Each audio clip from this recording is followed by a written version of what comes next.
primeiro lugar, para bem nos ministro-presidente, com a visão com a comissão 4 anos passar, todo dia também a parte de puzzle tá cai na seu lugar e ainda me tenho bisa tem hope mais para fill in.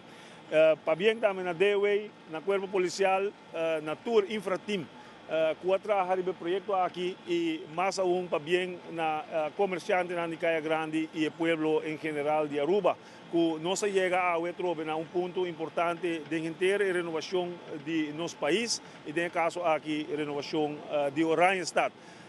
Nós vamos abrir caia com adro principal, uma que vai mirar rapidamente com o fluxo de tráfego.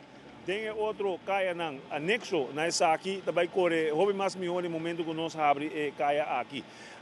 Essa aqui também tem sureto não cone, maneira que o ministro-presidente explica e Malon lo explica acurado com a luz e o sistema de segurança junto com o corpo policial está funcionando para nós ter em conta com essa aqui.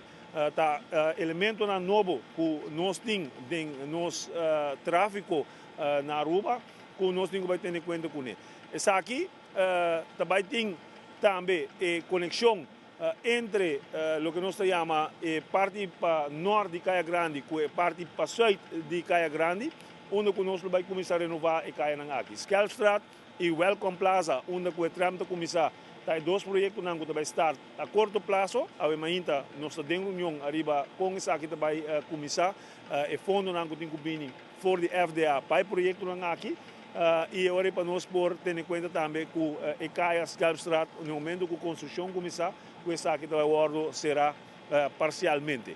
A trove, palavra de bem no povo de Aruba, nós seguimos com a renovação de nosso país, e pouco a pouco nós também mira com essa aqui, todo dia também um tique mais bonita.